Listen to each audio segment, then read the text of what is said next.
Welcome again to the Graced and Graced. After the signs of addiction, after one has noticed the signs of addiction, this person may react differently, or persons react differently when they have noticed or when they notice signs of addiction or possible addiction. It is normal to have different reactions when one notices or one recognizes the possibility or the existence of addiction to either substance or process, whatever that is. But one is encouraged to acknowledge that there could be stages of recovery in this particular person. When one acknowledges and says, yes, this might be the case. What normally happens in many persons or in many people, after noticing the signs of addiction, they sometimes take time to think through, to try to come to terms to what they are seeing, and they are not readily admitting the existence of the problem of addiction. They take time to what is exactly happening.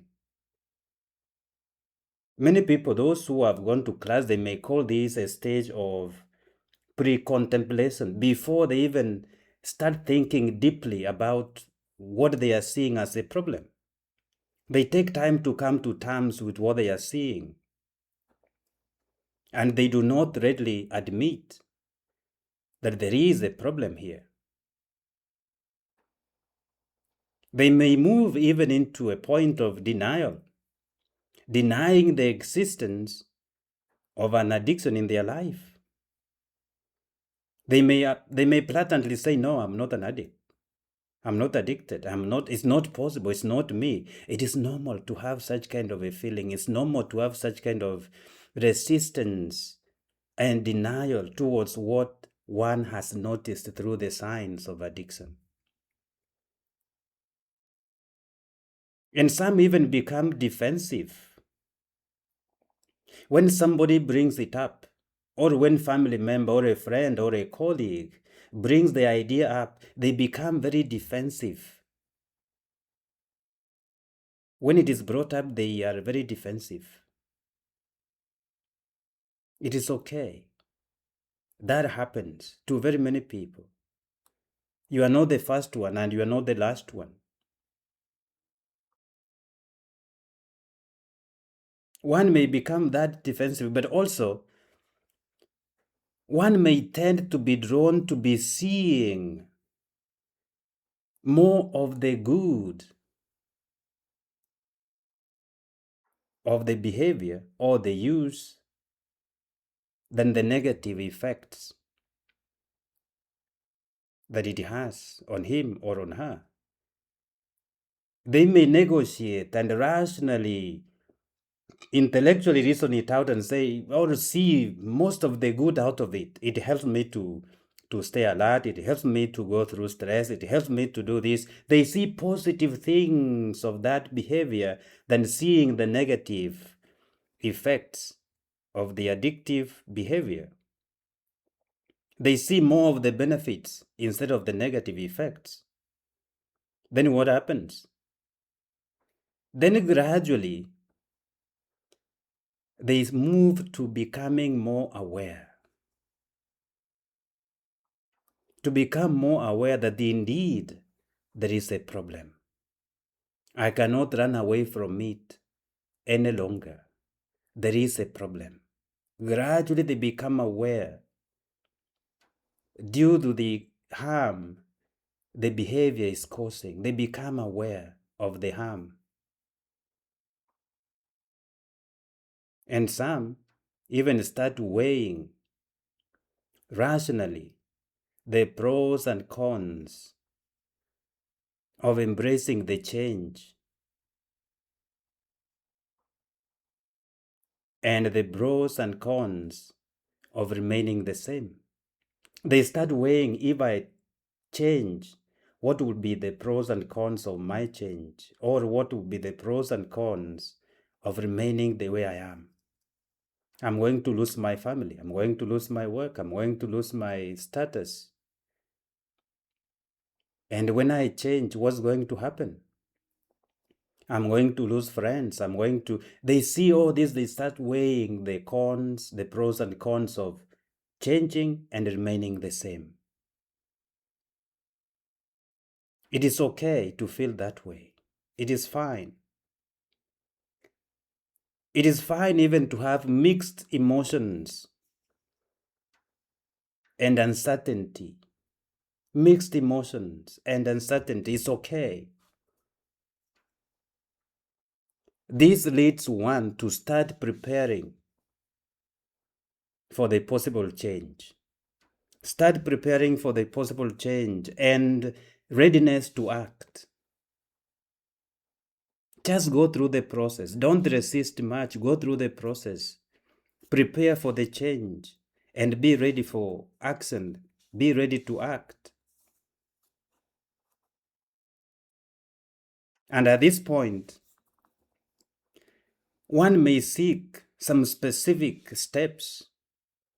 Even some start setting short-term goals in abstinence. They start setting short-term goals of abstinence.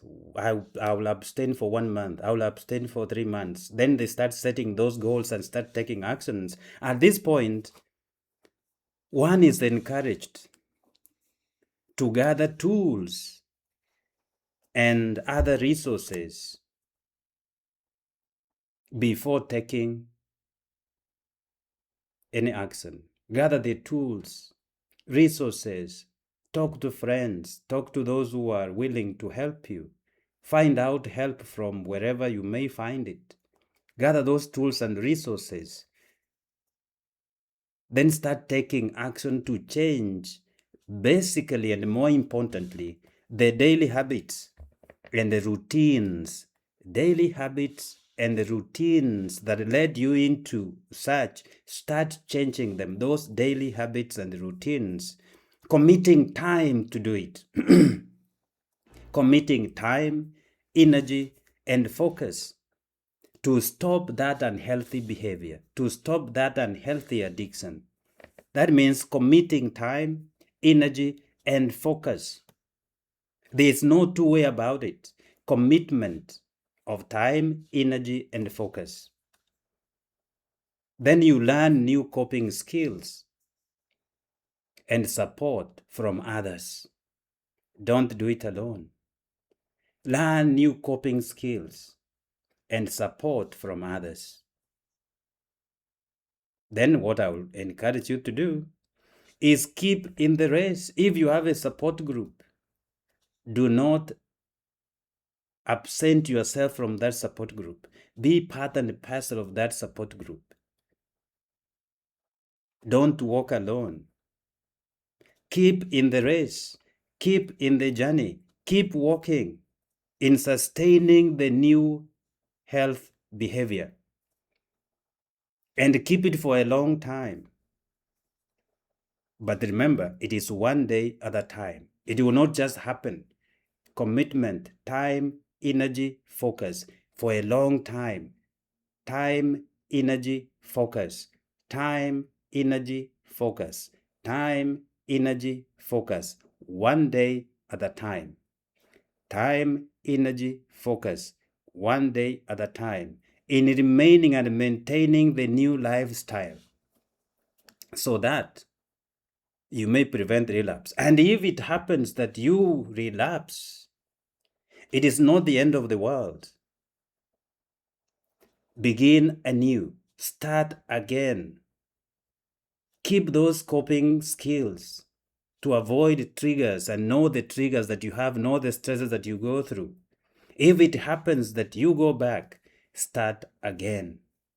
It's not the end of the time. Do it again.